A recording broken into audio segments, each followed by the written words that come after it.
On most of the projects I've worked on in the last year or two, I was actually able to use pretty much the same icon set that I've become very familiar with, and I really like it because it's very consistent, and the icons are styled in a way that it's really easy for me to use in UI work. When it comes to the icon sets that I would be looking into, what I would be careful about is the sizes of all of the frames need to be consistent. For UI work, I'm mostly looking at like 24 by 24 frames that contain icons, but the icons themselves are not touching the edges of the frames. So something similar to this grid that I've just explained and shown to you in the last video, I do prefer icons that are within frames of 24 by 24 pixels, and they do have like a pixel or two of padding in here. I just find those sets as the ones that are working really, really well, and they're very well balanced, because for some icons that need to be like very wide or very high, you still have space in those padding areas to kind of push it a little bit further. While for most of the icons, it allows for that consistency of width and height and the space that the icons are filling in. Another thing that I really like about the icon sets that I'm using is usually they're made with like 2 points of stroke width, which is something when you draw a line in Figma, something like that is what I usually use in UI design for stroke icons. Sometimes I'm gonna use 1.5 if I know it's gonna get exported in a vector format, most often SVG, because then I don't have to worry too much about the quality and like icons looking very blurred when they're exported.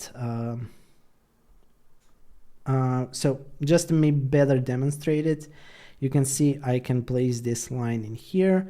Let's say that this is going to be a little minus icon. One thing that you're going to have to keep in mind when you're designing in Figma, the lines are not actually kind of working as you would expect them to work. So no matter what you switch in here, the line is maybe not going to appear directly when you would expect it.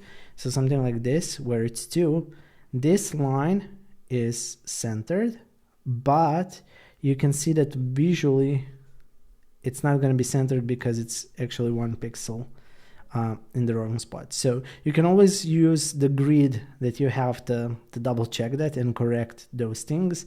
I'm not sure why Figma works in this way and why they consider this a line and then the stroke goes like 2 pixels outside instead of it being like centered as it is in here, but it's something like a really pro tip that you need to be careful about when you're designing icons. And another thing is, now if I decide to export this icon as a PNG, it's not gonna be blurred. So I'm just gonna paste it in here as an image, and you can see that this icon, like, pixel is either colored or it's not, which is perfect for icons because we're not getting those like blurry pixels there. So yeah, those are a couple of things that I would be worried about when thinking about icons and creating them in Figma or trying to modify an icon that's existing. So yeah, 2-point stroke width, the size of 24 by 24, having some paddings on the left, right, top and bottom, and also roundness. What I've seen with a lot of projects, there is rarely a project where a sharp icon really works good. So mostly I'm going to be using something that's going to have a little bit of a roundness on some of those shapes like squares and rectangles. Maybe it's going to be rounded by a border radius of 1 or 2.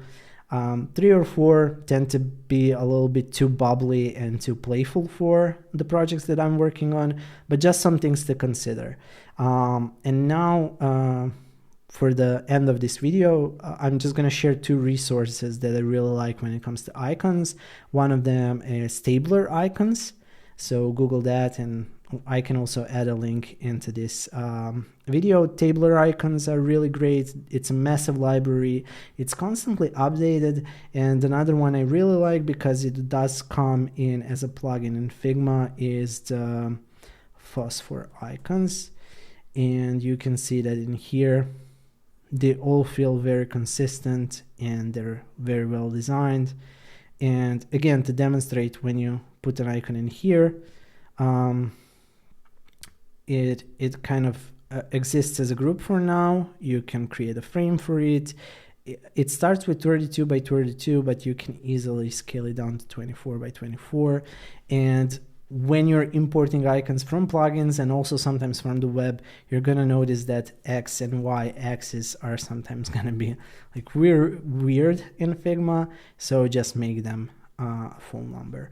And that's it. Now we have something. And if we actually place this icon on a grid like this, you can see that it's most likely following the grid that I'm also using. So again, that's a plus for me, because it makes all of the icons that I'm going to be designing a little bit easier.